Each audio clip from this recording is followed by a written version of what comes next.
Hello and welcome. My name is Melissa. Today we're going to be talking about squats. Now there's lots of different versions of squats depending on where you're starting at, and today we're going to start at the most basic, work our way up into a more advanced. So we're going to start with a stand up. This is going to be where you're going to start if you're just starting out. And the big trick to this is we're going to stand up without using our hands. So we're going to work on getting those lift chair companies out of business. So just a little side hustle of mine. Get those. We don't need those. You can stand up all by yourself. Now it's very important to note that if you have knee issues or hip issues, you're going to have a limited range of motion. You need to listen to your body and what your range of motion is. Just because you can start sitting down and you can stand up to here doesn't mean you're going to be able to squat all the way down that far either, because you are going to have to hold your weight a little differently. So we're going to start with our feet hip distance apart, just in line down with those knees all the way down. And we're going to start with our hands up. We're going to lean slightly forward, using that core to pull in. We're going to hinge forward and stand up. And then we're going to sit down the exact same way, sticking out our butt, sitting down, and then sitting up. Now this may seem very easy for you, or this might be quite the challenge. You need to listen to your body and stay where your body is telling you to stay, as that is your starting point. All right, now that we've mastered those sit and stands, we can go to the next progression. The next progression is going to be with one heel lifted. Now both my feet are still in contact with the ground. I am just on one toe with a little bit less weight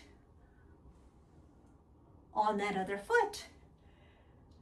This may be very difficult, and if it is, then you need to stick to having both feet staying on the ground at all times rather than progressing to one foot. Of course, if you do one side, you need to do the other. All right, so to finish the other side, you're going to want to do 10, 12 of these. Start where you are, build on that number as you go. You might even find that you can do 10 in the morning, 10 at lunchtime, 10 at dinner time. You can work it in your day many different ways. Our second progression is going to be a sit back. Now this is going to be very much like our squat because we're finding that basic position for our squat. So we're starting with our feet hip distance apart again. Arms are up. Some people like to have them across their chest. Some people like to have them back so they know where that chair is. We're going to sit our butt back so that we're tapping that chair and coming back up. Now, not sitting down, I'm just tapping it so I feel it. And then I'm squeezing through the glutes and hamstrings to pull myself back up. We're engaging the correct muscles so that those muscles are the ones doing the work, rather than not becoming stronger like we want them to be. These actions are very important because these are the actions that support us getting up out of chairs, walking upstairs, lifting our legs to put shoes on. These are all very important muscles to get that work done. All right, so we worked through that progression. You again could do that progression with the 1 foot lifted as a little bit of a balance challenge. Again, do one side, we got to do the other.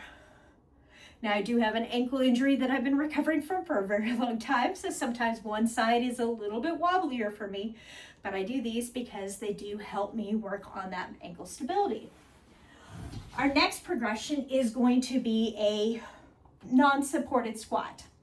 The very important part about this is it's a squat, not a plie. So we want to make sure we are sitting back in that imaginary chair and standing back up. So if you notice, my hips are going back, my knees are just going slightly forward so that my weight stays displaced right in the middle of my body. To add some progressions to this, we can again lift 1 foot. You want to make sure that when you lift 1 foot here that you're not throwing your hips out of line, but keeping them back in line. And if we did one side, we got to do the other.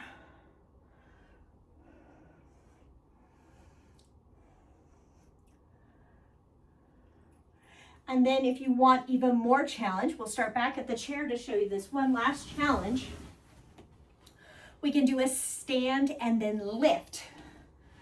So we're stand up, lift, lift, sit down. Stand, lift, lift, sit down. This can also be done without the chair as a squat, knee, knee, squat, knee, knee. All right, so there's our leg variations. I'll see you again for our next video. Hope you have a great workout.